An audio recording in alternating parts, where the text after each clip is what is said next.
সরকারি ঘরের টাকা আবারও সরকারিভাবে দিতে চলেছে। তো সরকারি ঘরের টাকা এর আগে তো সবাই পেয়েছে, প্রথম কিস্তি, দ্বিতীয় কিস্তি, মোট 1,20,000 টাকা সবাই পেয়েছে। আবারও সরকারের ঘরের টাকা দিতে চলেছে বাংলার বাড়ি প্রকল্প থেকে, আবারও 1,20,000 টাকা করে মানুষ পাবে। তো কত তারিখ থেকে টাকা ঢুকতে থাকবে এবং কে কে টাকা পাবে বিস্তারিত জানতে ভিডিওটি সম্পূর্ণভাবে দেখতে থাকুন। আমাদের এই চ্যানেল থেকে অনলাইনে সব রকমের তথ্য সবার আগে দিয়ে থাকি।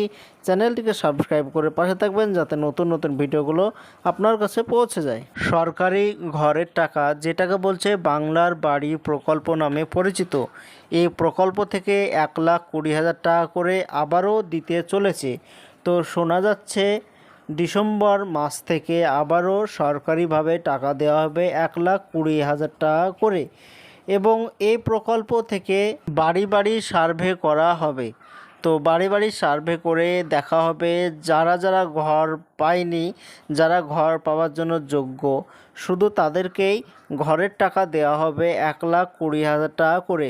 তো এটা দু পার্টে ভাগ করে দেবে, প্রথম 60,000 টাকা, আবারও দ্বিতীয়বার 60,000 টাকা, দ্বিতীয়বার টোটাল 1,20,000 টাকা করে সরকারিভাবে দেওয়া হবে। এর আগে যখন সরকারি ঘরের টাকা দেওয়া হয়েছিল তখনও 1,20,000 টাকা করে দেওয়া হয়েছে। প্রথম কিস্তি 60,000, দ্বিতীয় কিস্তিও 60,000 করে দেওয়া হয়েছে। তো আবারও শোনা যাচ্ছে ডিসেম্বর মাস থেকে সরকারি ঘরের টাকা আবারও দেওয়া হবে।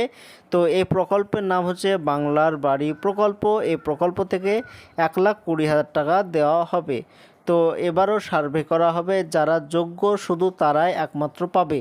আগে যে লিস্টে নাম ছিল সেই লিস্টের নাম অনুযায়ী ঘরের টাকা দেওয়া হবে না, আবারও বাড়ি বাড়ি আসবে, ভেরিফাই করবে, সার্ভে করবে।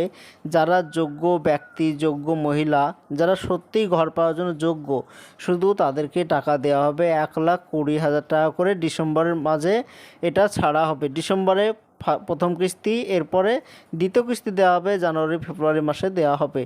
তো এটাই ছিল আজকের জন্য ছোট্ট ভিডিও। এরকম নতুন নতুন ভিডিও আমরা এই চ্যানেল থেকে দিয়ে থাকি। চ্যানেলটিকে সাবস্ক্রাইব করে পাশে থাকবেন যাতে ভিডিওগুলো আপনার কাছে পৌঁছে যায়।